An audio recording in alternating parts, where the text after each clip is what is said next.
A soldier appearing on TV channel Gabon 24 said, "We have decided to defend peace by putting an end to the current regime." Gunfire is reported in the Gabonese capital, Libreville, according to media reports. And Gabon's political opposition branded the election a fraud orchestrated by Ali Bongo and his supporters. Africa. Well, so an hour ago, also, they're said to be on the road to happiness. Gabon's army officers who claim to have seized power say the country is on the road to happiness, adding that Libreville will respect its commitment to the national and international community. "We call for calm and serenity from the public, the communities of sister countries settled in Gabon, and the Gabonese diaspora." An officer reading a statement on TV said, "We affirm our commitment to respecting Gabon's commitment to the national and international community." And if you didn't know, borders closed until further notice. The soldiers announced about 2 hours ago in Gabon a military takeover in Gabon.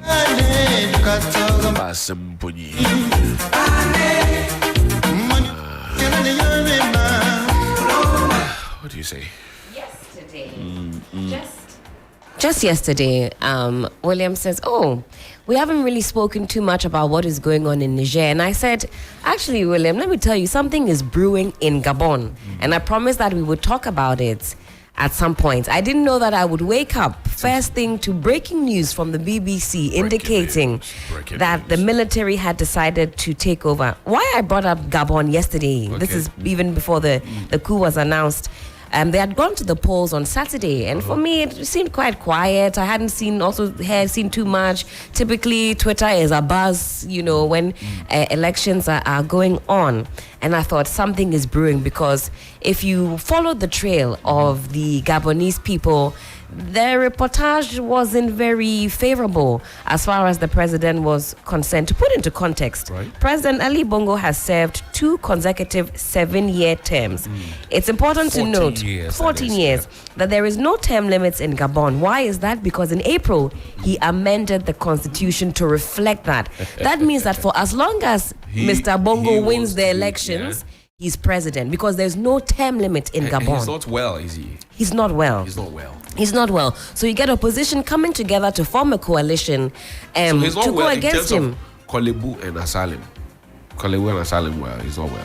I can't confirm the asylum one. The Kolebu one. Because who comes to power stays on for 7 years, another 7-year term. He wants to keep on going and is going. It dynasty or something? Well, if you listen to Adib Sani speaking this morning with Crosby, he says that this pseudo-democracy we're practicing in Africa, it's almost as if it's a dictatorship, or like you said, a dynasty. Yeah. What special democracy are we practicing here? It's its own beast, very peculiar system that we're running here. On the one hand, we say we want democracy, but you see leaders practicing what William has now taught me, civil coup. Let's go to Gabon briefly and listen to the soldiers making the announcement on Gabon 24. Une gouvernance irresponsable. After noting an irresponsible, unpredictable governance which results in a continuous deterioration of social cohesion that risks leading the country to chaos, today, the 30th of August, 2023, in the name of the Gabonese people, we, the Committee of the Transition and the Restoration of Institutions, have decided to defend the peace, putting an end to the regime in place. To this end, the general elections of August 26, 2023, as well as the results, are cancelled. The borders of the country are closed until further notice. All the institutions of the Republic are dissolved. The government, the Senate, the National Assembly, the Constitutional Court. We call on the population for calm and serenity, and we affirm our attachment to the respect of Gabon's commitments to the international community. That was what happened. The straw that broke the camel's back in Gabon. They're taking over. They say the country is on the road to happiness. Oliver Bakavoma, who is in charge of Fix the Country, he's been calling for a constitution to be rewritten. William, how did he put it? Rewritten, remade, abolished. It must be reviewed. Yes. I mean, you can't. Once you take the constitution, it means that you don't have democracy anymore. Yeah. The republic is collapsed, of course. So you can review the constitution, and he says, well, he's happy about what has happened in Gabon.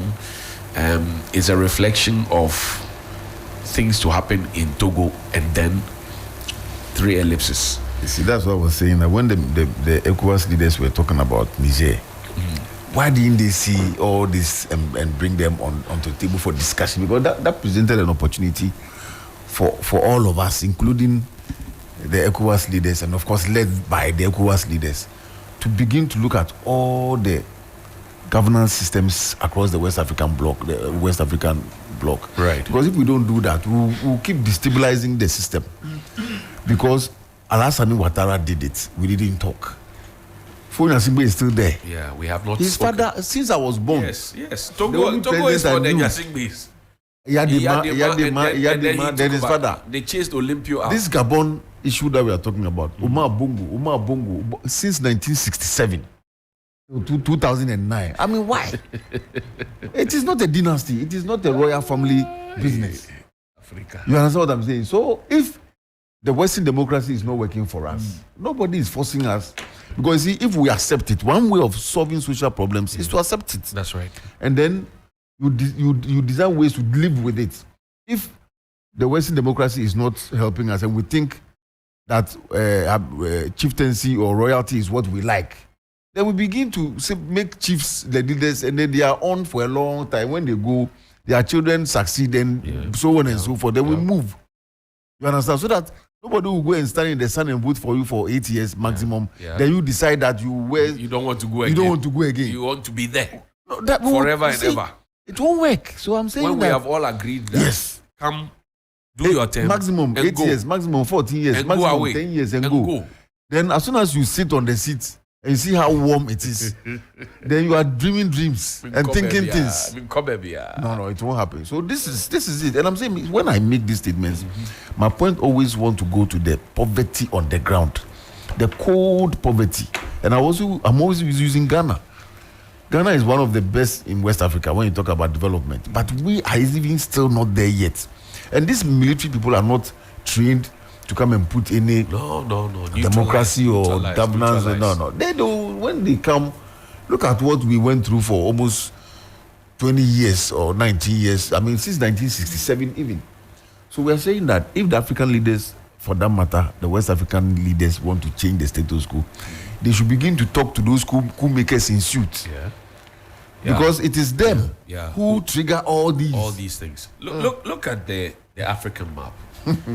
Gabon, DR Congo, they are neighbors, right? Then you look at Central African Republic. I mean, within that corner, it is a hotbed of activity.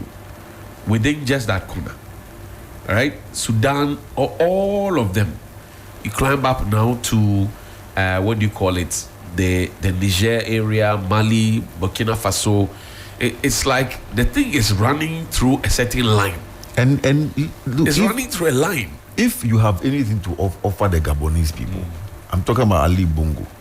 When his father was in office from 1967 until he died in 2009, Ali Bongo was Minister of Foreign Affairs from 89 to 91.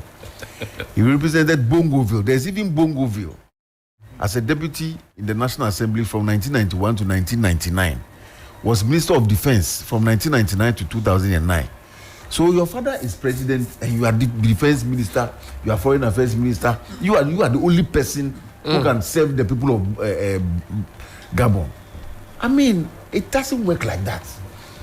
And that's why Africa will always be seen by the West as a laughing stock when it comes to governance. Gabon has the privilege of being situated in a region which is known for its mineral wealth. Among the minerals that the country has include manganese, diamonds, gold, and uranium. Minerals are so important to the country's economy that the entire economy revolves around the country's mining industry. Yet, they are hungry. And even when he was re-elected in 2016, there were a lot of agitations on the ground. So why are you going again, my brother? This one is not our brother, it's our father, please. What the Al Jazeera also tells us, this is from a publication from about 4 days ago, that up until the week before, 19 candidates were to run for the presidency in the election that they held on Saturday. Right. But on August 18th, 6 candidates sprang to surprise and formed the Alternance 2023 coalition, naming the independent candidate Albert Ondo Osa as their joint candidates. And he says Gabon is not the property of the Bongos. That's all. Yeah. I mean, it's only It is fair. not. Because I if the country keeps getting the indication that just one family is the ruling, like what's happening in Togo, that's how the Togo people feel. That for more than 50 years of our lives, it's been one family. Yasimbe Iyadema. And then from him comes for Yasimbe And you see, Iyadema. I mean, this is not something that anybody should be happy about, what I'm about to say, but something that must be tabled. In August 2019, he made his first appearance since his stroke. The man is even sick. Yeah. He's suffering from stroke. And he has acknowledged that he is not And well. the last time he went on any public, you saw how they were holding him to stand to make a speech. I mean, why?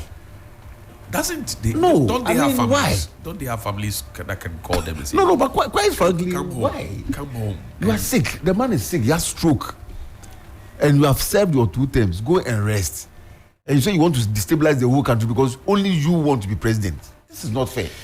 It's not even that you are fit to work. You are sick. They have oil too.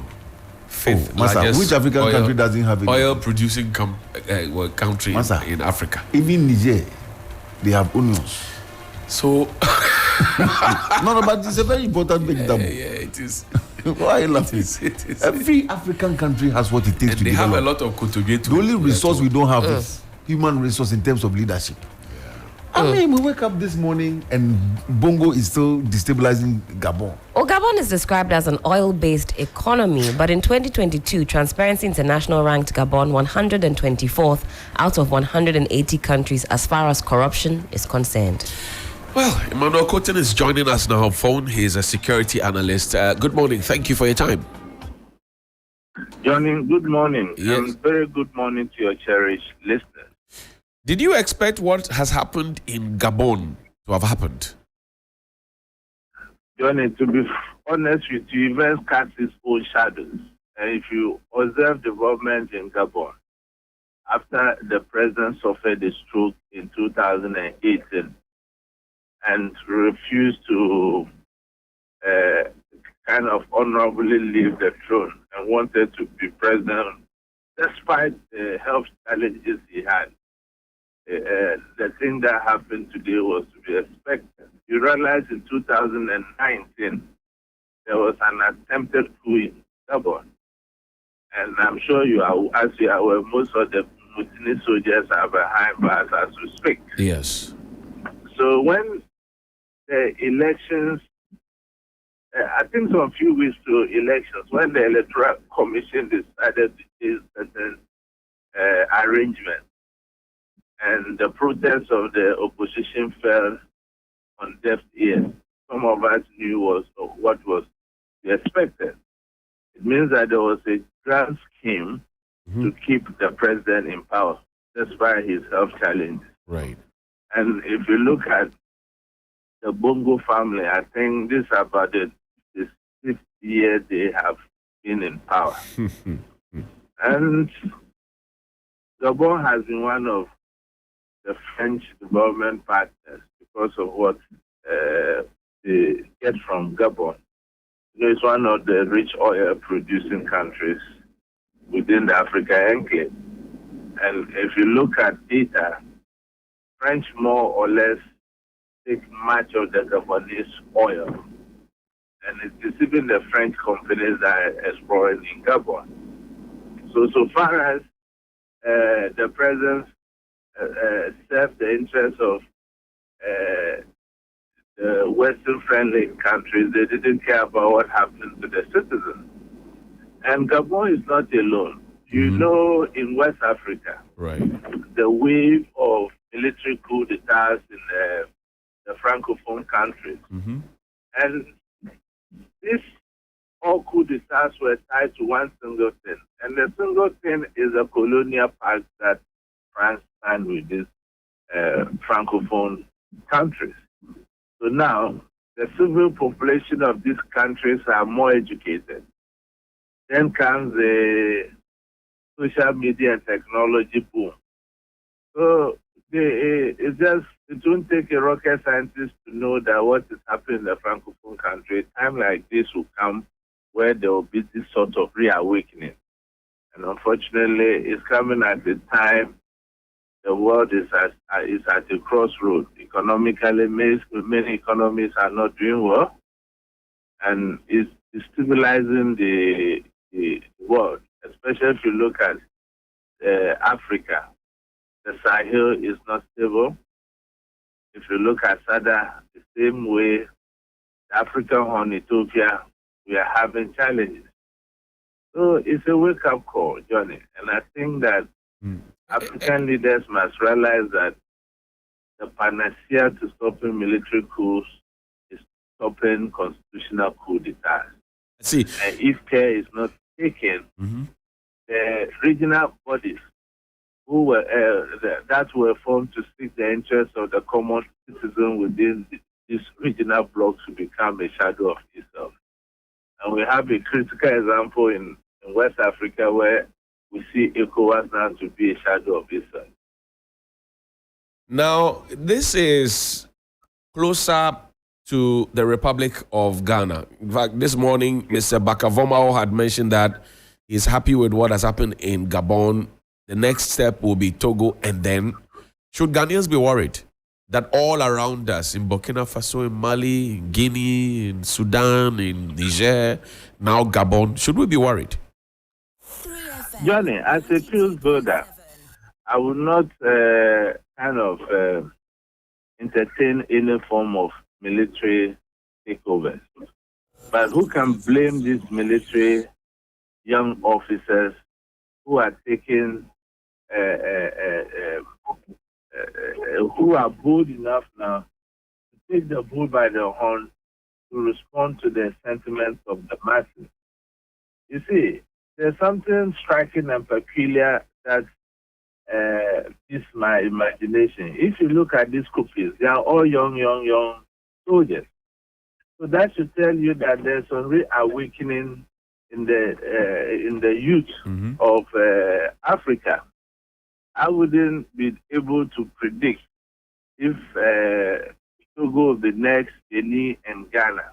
But what I can say is that the conditions that prevail in some of these countries, they are present with us today. What is the state? What's the economic state of the ordinary Ghanaian? You see, so look at what is even happening in the country. We say democracy, Johnny. Is democracy just going to the ballot box and changing leaders, using foul means or otherwise? So I think that it's a wake-up call, really. And the rate at which some of these things are happening is very frightening. This is about the 9th coup d'etat. No, the 8th coup d'etat. In the African sub-region in the last 4 years. And that is not a good statistics at all. It means that something is not right. We don't hold our leaders to account for their mandate. And we, the youth, whose future that is being gambled with, we are more than happy to clap for these leaders because of craft they throw on our table. So really, it's a very fluid situation, Johnny. And it will not take a rocket scientist to predict if you look at the trend. And I will not foul my good friend for his prediction. Because even 2 weeks ago, I spoke about Gabon and I said, look, if they declare Omar Bongo as the president, what may likely happen is that there will be a military coup d'etat. Right. And predictably, that has happened. If you look at Togo, I can understand the thinking of my good friend. Togo really has not had very democratic systems in place, apart from using a bourgeoisie way to kind of change the constitution and increase term limits and stuff like that. I see. So if the current president Togo wants to remain in power, obviously some of these things can happen. And fortunately, many of these countries he's mentioned are going to election in about a year or two. Right.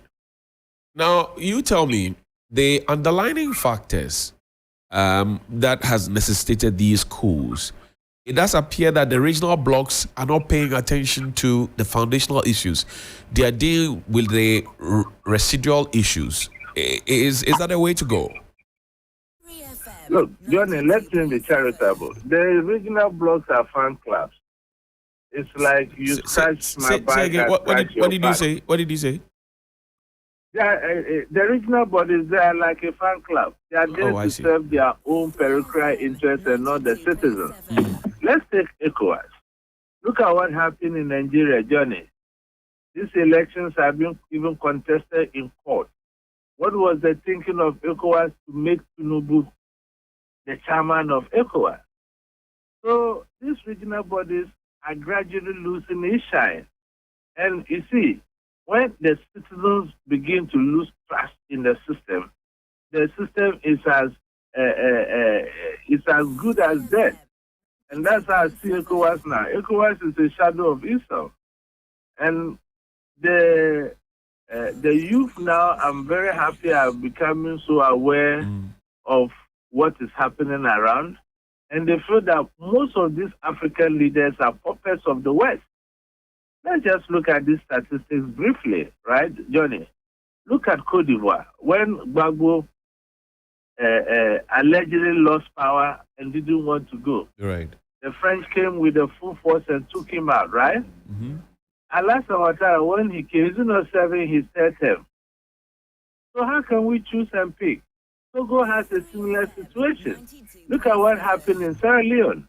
You see, and yet ECOWAS is still dancing the tune of the West.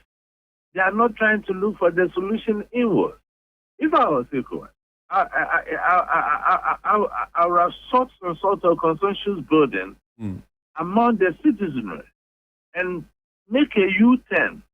It's not everything you can use the bourgeoisie's way of getting it resolved. Look at the wealth of Africa. Look at the natural resources we have in Africa. Why should the African be poor? Why should the African be going through this perilous journey through the Mediterranean just to get to Europe? And these our leaders, when they are there and pillaging and involved in property acquisition and this kind of things, the West are very happy to sit back and watch as far as their interests are served. And you realize that when they are touching this ill-gotten wealth in foreign and offshore accounts, even though the West will be aware, they will not talk about it. They'll wait when you are out of power, they bounce on you. I can use Abacha as an example. Look at the money Abacha touched in Switzerland. How much has been returned? But look at the corruption index that was released recently. Switzerland was not even part of the name. And in law, we know that the giver is as guilty as the receiver. Right. So how does that work out? So Johnny, is a awakening call for the youth of Africa that we must arise now and make sure the right things are done, make sure institutions are built such that the system works for everybody. You tell me, Mr. Kotin, you tell me, it's an awakening call for the youth, but is the youth ready to lead? Are we ready? The youth, why not, Johnny? If you look at the civil consciousness of the youth of today, we are more knowledgeable than before. The only thing holding the youth of today back is economic issues. So once we don't have economic liberation within us, some of us don't have the strong will to resist the crabs that are thrown at us. And that is so eminent in our body politic. And let's even talk about Ghana. Look at the youth of this country who follow certain politicians, knowing very well that these politicians are not going to make impact. But as far as it serves their needs and interests in the short term, they don't even think about the medium or long term. Look at what happened in Northeast just recently in the MPP superdelegate election. Look at the people who were mentioned to be alleged perpetrators. Why would the national coordinator, whom I know is a young person, the youth organizer, who is a good friend, do such a thing? Because he is doing that for the party to know that he has done A, B, C, or D. And you remember Burinabo when he appeared recently on the Parliamentary Select Committee on the alleged audio tape. Right. He said he got an accident through party activities. So he will make sure he will do everything possible for MPP to remain in power. Otherwise, what happens to him? That is the challenges within the system. And you see, these leaders are deliberately putting policies in place such that the youth don't get opportunity. Because given the current times we are living in, the youth are more smart because of technology. They are more inclined in terms of doing things, and they are more forward-looking, unlike the kind of leaders we have currently. And look at West Africa, Johnny. Take the average age of most of the presidents. Right. These are old men who should be resting somewhere and taking care of themselves. Because clearly it's showing that they don't even have the energy to run the affairs of the country. And if care is not taken, the conditions that precipitated these coup d'etats in this country, they are so poignant in Ghana. And I dare say that, Johnny, if there's a military coup d'etat in Ghana today, people would jubilate. Why would people jubilate? Look at the economic situation of the ordinary Ghanaian. Look at the level of corruption in this country. Yet we are all looking away as if nothing is happening. So what legacy are we leaving for future leaders? So it means that it is, if we don't take care and it becomes an accepted practice, it will not help us. Look at our political funding system. Who funds our political parties, Johnny? If they are drug barons, we don't know. If it's through money laundering, we don't know. Why is it so difficult? Why is it that these political bourgeoisies are resisting every call to make sure that political funding legislations are put through? Then we know who is giving who money and what is the intent of giving that money. In the Western world, we both run away every now and then. It's because their systems are in place. That is why there is a good living standards over there. Even look at Trump, a former president. How many times hasn't he been arrested? In Africa, can you think about that? So it's a really an awakening call.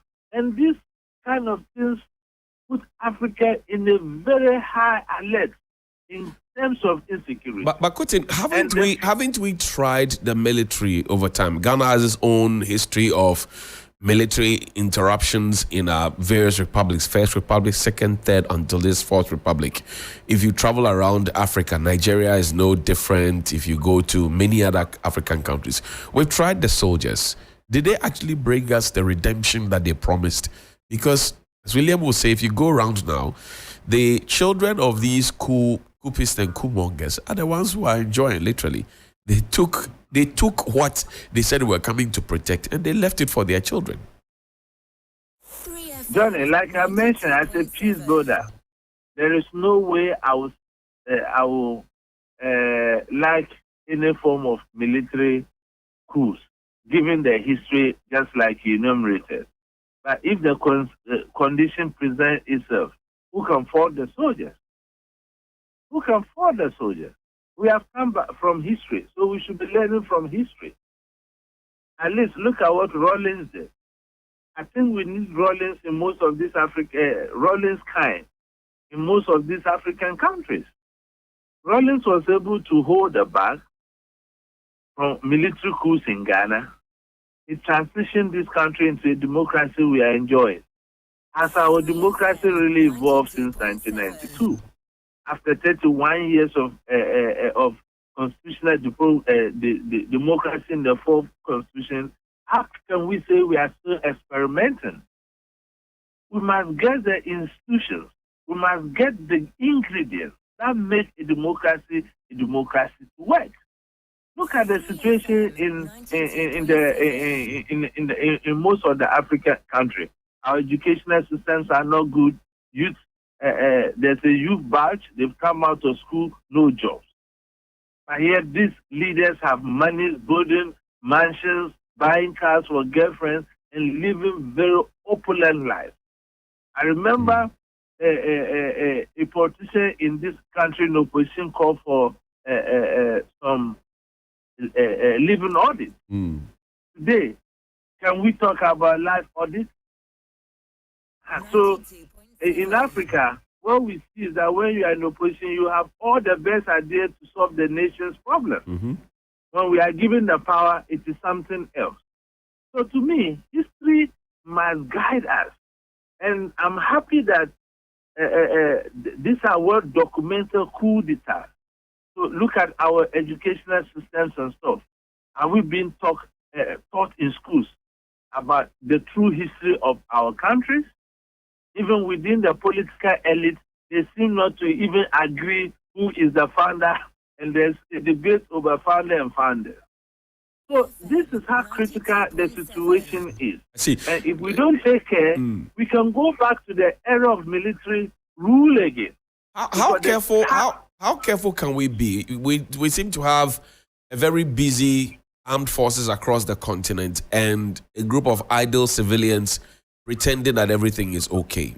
In the meantime, in a democracy, people are expected to speak up. Are people speaking up enough such that it puts the leaders on their toes and keeps their toes to the fire, their feet to the fire of accountability? Are they speaking up? Unfortunately, Johnny, I'll say no. And it's all because of victimization. People are really scared. And there's another trend. If you are somebody who speaks the truth, like some of us, you always be victimized every step of the way. But the challenge for some of us is that we don't really care. As a young person or as a man, you must die for a cause. And that is what most people are not prepared to do. We want the shortcut, the easy way to life. John, look at the economic situation of our youth who have come out from school. A lot are engaged in this internet fraud, sakawa, armed robbery, and stuff like that. Is it really their fault? Because the jobs are not there, and there must be food on the table. What the politicians are interested in is projects that will not, in the long time, benefit the youth. They want physical projects they can take their 10% or sometimes more and go away. So sometimes, Johnny, you are right. Why are the youth not speaking? That is the question we should be asking ourselves. I've just given a scratch of it, but I'm sure there are more other conditions that is making everybody silent. Because this country today, if you talk, they say you are anti-party.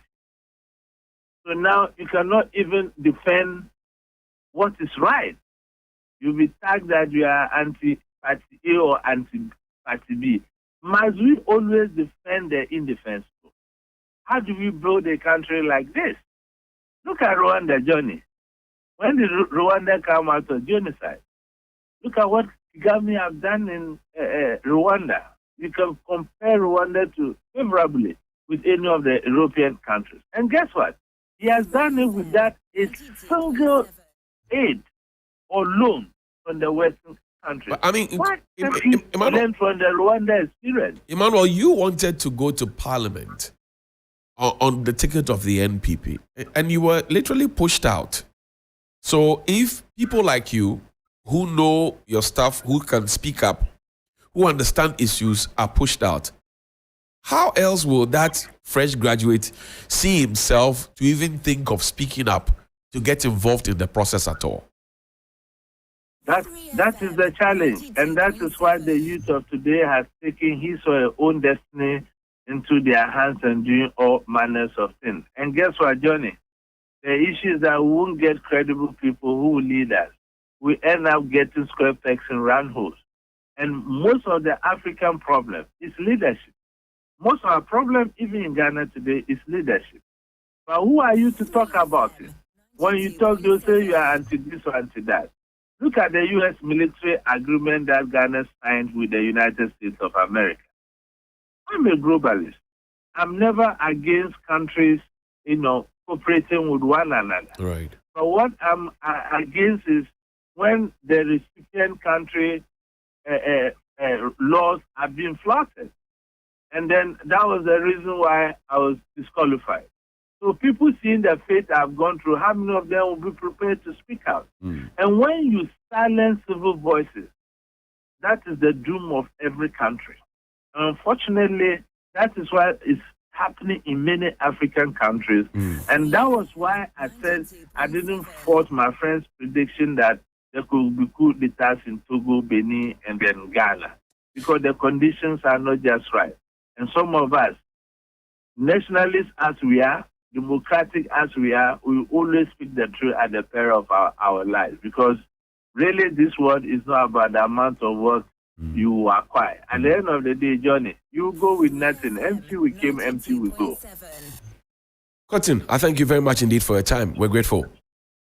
Most grateful. That's Emmanuel Cotton. He is a security analyst joining us here on Sunrise on 3FM 92.7. It's 36 minutes after 8. And the Bongos have been in power for 55 years or more. The country has had only 3 presidencies. Independence from France in 1960. It was ruled for the